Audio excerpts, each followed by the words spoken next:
Para hablar sobre la salud mental de los colombianos en medio de esta crisis sanitaria, María Elvira Arango entrevistó al director del área psicosocial de la Facultad de Medicina de la Universidad del Bosque, quien además nos da importantes consejos para el manejo de situaciones difíciles durante esta época en los hogares colombianos.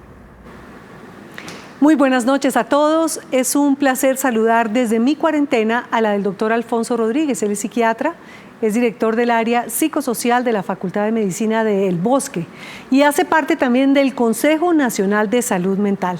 Lleva años haciendo sobre todo trabajo comunitario y atendiendo pacientes del conflicto armado. No se preocupen los que dicen, no, eso no es conmigo, yo no estoy loco. No, es que es importante porque a todos nos puede afectar y de muchas formas esta pandemia y el encierro para nuestra salud mental. ¿Pero qué salud mental? Doctor, muy buenas noches. Buenas noches, saludos María Elvira. Primero que todo, sí vale la pena hacer esa puntualización. Usualmente el común de la gente entiende que salud mental tiene que ver con la enfermedad mental. Eso es solamente uno de los aspectos de un campo mucho más amplio que incluye la salud mental propiamente dicha, es decir, cómo vivir bien habitándose a sí mismo, pero también en relación con otros, o sea, cómo convivir en paz, con bienestar. Y también el tema de los problemas de salud mental que sin ser enfermedades mentales, como pasa en este momento con el tema de la pandemia, pero también con el tema del conflicto armado, sin constituir directamente una enfermedad mental, produce mucho sufrimiento psíquico. Claro. ¿Y cómo estamos en Colombia, si usted pudiera hacer un diagnóstico así breve? ¿Cómo estamos de salud mental los colombianos en general? En tiempos de pandemia, claro. Los mejores estudios que se han realizado al respecto son más bien recientes. En los últimos 5 años, principalmente la Encuesta Nacional de Salud Mental y encuestas de Profamilia y otras entidades han revelado que la salud mental de los colombianos y las colombianas es bastante precaria. En particular en el grupo de las personas más jóvenes. Entiendo que eso se debe además a una transmisión transgeneracional de ese sufrimiento psíquico que no ha permitido elaborar muchos duelos, que ha generado conductas autoritarias, violentas, relaciones que son generalmente asimétricas o de exclusión y que se cobran en términos de un alto índice de violencia, de problemas de mala resolución de los conflictos, de las diferencias, de violencia hacia la mujer y también, incluso también en la elevación, aumento de los índices de trastornos mentales propiamente dichos, principalmente ansiedad, depresión y consumo de sustancias.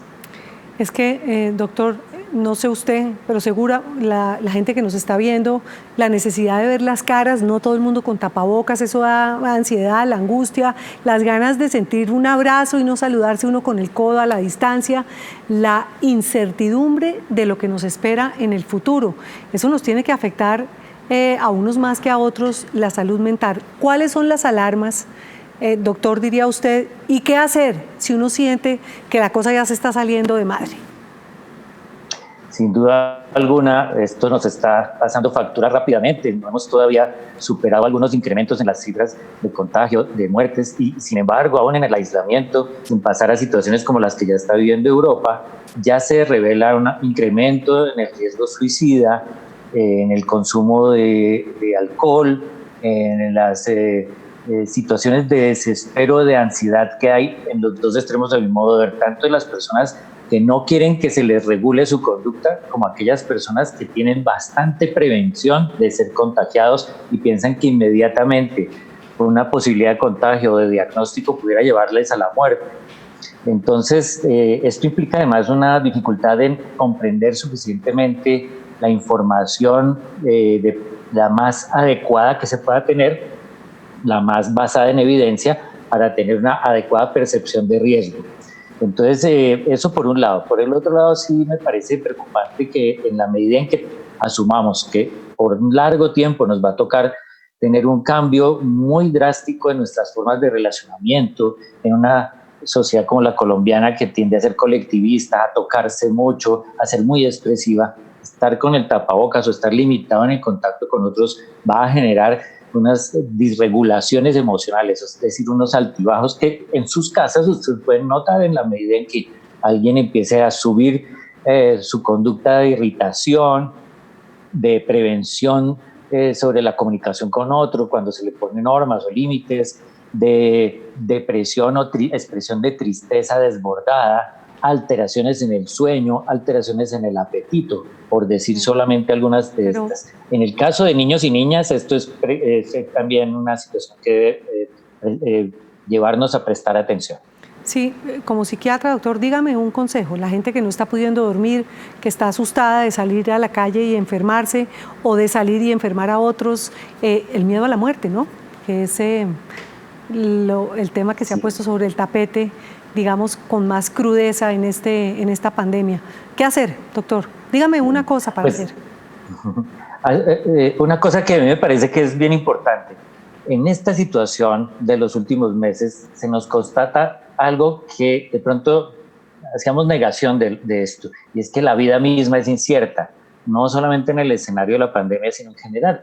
Cuando estamos con buena salud y súbitamente entramos en una situación de enfermedad. Entonces, lo primero es reconocer que tenemos un control limitado de la vida propia, incluso menos de la vida de los demás. Pero al reconocer esa precariedad, esa dificultad de tener control total, es importante también recordarse, segundo, que podemos hacernos cargo, ¿sí? Es como cuando yo no sé exactamente, cuando yo voy manejando un carro, qué milímetro tengo que desplazar el timón, pero sabré que si hay un hueco, sabré hacerme cargo en ese momento, ¿sí?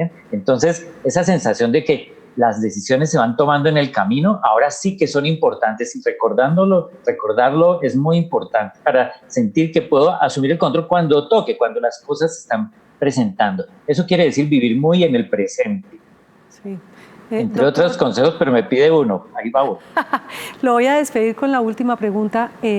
¿Esto va a dejar quizás una huella importante en cada uno de nosotros cuando esto pase? Sin duda alguna, esta situación va a ser de largo tiempo y probablemente algunas personas no solamente lo recuerden en términos de la memoria, en su cerebro, digamos, en su mente, sino incluso en términos corporales, respecto al distanciamiento físico que adquieran, la posición que adquieran frente a otros, la sensación de distancia. Entonces es muy importante que movamos esas emociones. Aprovecho y doy un segundo consejo, con dos me doy por satisfecho, y es que tenemos que aprender a registrar las emociones, ponerles nombre, expresarlas, modularlas para poder encontrar en el otro que ese otro también tiene el mismo temor, que también puede estar queriendo un abrazo, que también tiene las mismas dificultades en saber cómo comportarse. Es en colectivo que vamos a salir de esto, y precisamente para que la memoria sea una memoria de cómo salimos avante de esta situación y no una memoria de algo amenazante que nos deja llenos de miedo, es que debemos acordarnos del nosotros.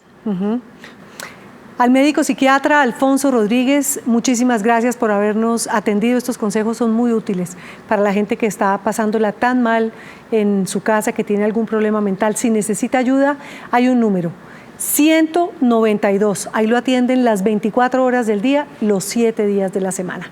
Cuídense mucho, que descansen y buenas noches.